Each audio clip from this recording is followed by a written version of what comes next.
Honourable Mark Buttigieg. Thank you, President. I move the item standing in my name. Mr. President, on the 24th of August 2025, Ukraine will celebrate its 34th Independence Day. The day reflects on the seismic moments born from 24th of August 1991 and how an independent Ukraine emerged from the former Soviet Union. It emphasises the importance of national identity, reflecting Ukraine's path to building a democratic, independent state. Although Ukraine's battle for independence predates 1991, that date marked Ukraine moving forward on a prosperous and independent path. We also understand that Ukraine's history is woven with both tragedy and triumph. The horrors of the Holodomor, the devastation of World War II, and the early 20th century struggle for independence. These moments of history stand as stark reminders of the immense price Ukraine has paid for its sovereignty. The country has shown incredible determination in defending not only its borders, but also the democratic values that we all hold dear. But while we celebrate Ukraine's independence today, we know that the Ukrainian people are fighting hard to maintain it. Since Russia's full-scale invasion on the 24th of February 2022, Ukraine has fought courageously to maintain its independence. Since that date, according to the United Nations, more than 13,600 Ukrainian civilians have been killed and more than 35,000 of its citizens injured, including more than 2,000 children. Many more tens of thousands of Ukrainian soldiers have been killed defending their country. Australia and New South Wales have been united in their condemnation of Russia's illegal invasion.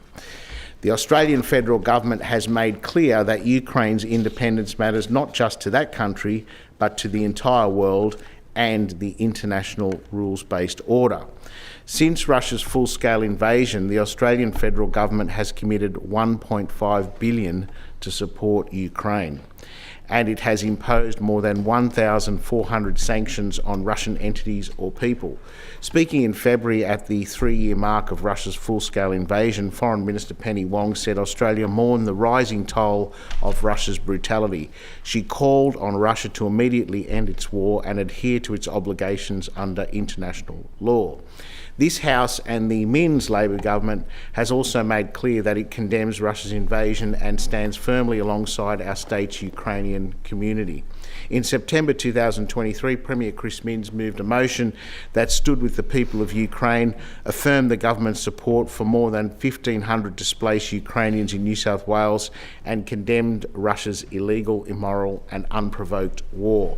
The Leader of the Opposition, Mark Speakman, supported that motion.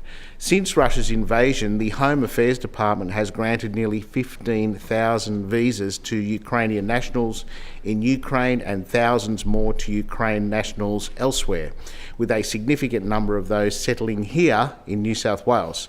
We also acknowledge the tireless work of the Ukrainian Council of New South Wales, including its entire executive committee, particularly President Andrew Mikinski and Vice President Bohdan Wolody.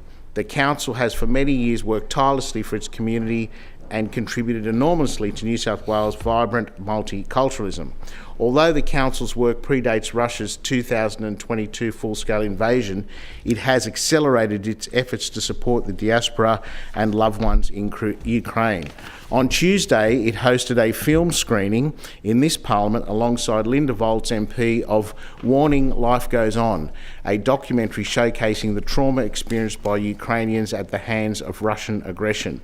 On August 23rd, it will host an Independence Day concert in Sydney called Spirit in Colour. We wish that event and the day all the very best. This motion and this House's support for the Ukrainian people will not in and of itself materially bolster the country's fight for its independence. We understand that.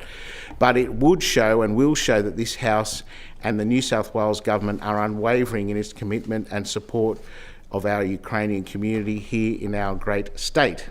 Our Ukrainian diaspora has endured a tumultuous 3 years, worried about their country and loved ones while working tirelessly to support each other here in New South Wales. They have made a valuable contribution to our state and its vibrant multiculturalism, both in the years since Russia's invasion, but also in the decades predating it.